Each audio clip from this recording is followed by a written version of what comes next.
نەخۆشخانە و بنکە تەندروستیەکان بایکۆتی دەوامیان کردووە و ئیشوکارەکانیان کەم کردوێتەوە. ئێستا هۆڵی چاوەڕوانی نۆرینگە ئەهلیەکان جمەی دێت لە نەخۆش. هەرچەندە وەزارەتی تەندروستی بڕیار و ڕاستپاردەی دەرکردووە بۆ کەمکردنەوەی نرخی نۆرینگەکان کەچی ڕێکخستنی نرخی پسوڵە دوای 2 ساڵ لەلایەن دکتۆرەکانەوە جێبەجێ نەکراوە. هاوڵاتیان دەڵێن ئەمەش بارگرانیەکی دیکەیە بۆ ئەم ڕەوشە خراپەی کە هەیانە. حەزەکەم نرخی نۆرینگەکان دابەزێ. یعنی ئێستا مەسەلەن 15,000 ئەگەر بتوانن بیکەم بە 10,000 ئەمە شتێکی زۆر باشە.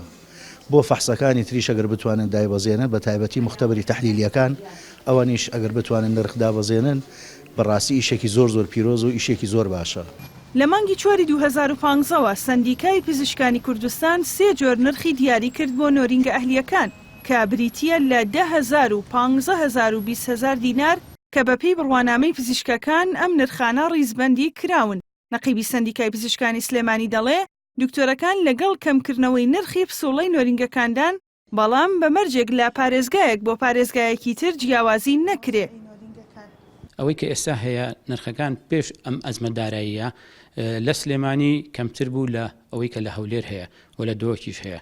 لەبەرەوە دکتۆرەکان لەگەڵ ئەوان کە نۆرینگەکان دابەزێت بەڵام نرخەکان ناکرێت لە هەولێر 25 وەرگیرێت لە سلێمانیش 15 وەرگیرێت. ئەندامێکی لیژنەی تەندروستی لە پەرلەمانی کوردستان دەڵێ وەک چۆن بڕیاری کەمکردنەوەی نرخەکان دراوە لە ئەنجومەنی وەزیرانەوە پێویستە دەستبەجێ جێبەجێ بکرێ بە تایبەت لە بواری تەندروستیدا چونکە داهات و دەرامەتی خەڵکی کوردستان لەو پەڕی خراپیدایە.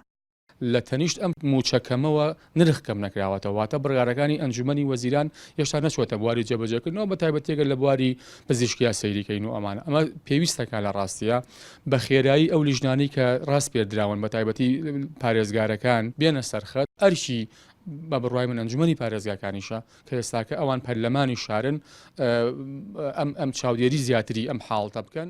سەرباری هەموو قەیرانە سیاسی و ئابوووریەکان لە هەرێمی کوردستان بەڵام بۆ کەسانی نەخۆش ئەو قەیرانانە 2 جار بوونەتە بارگرانی چونکە هەم بێبەشن لە خزمەتگوزاری کەرتی تەندروستی حکومی و هەم پارەیەکی زۆر خەرج دەکەن کە لەم هەلوو مەرجەدا بۆ هەموو کەسێک ئاسان نییە ئەو بڕێی پێی دابین بکرێ کە نرخی نۆرینگە و دەرمانخانەکان دەیەوێ. ژاڵە محەممەد NRT سلێمانی.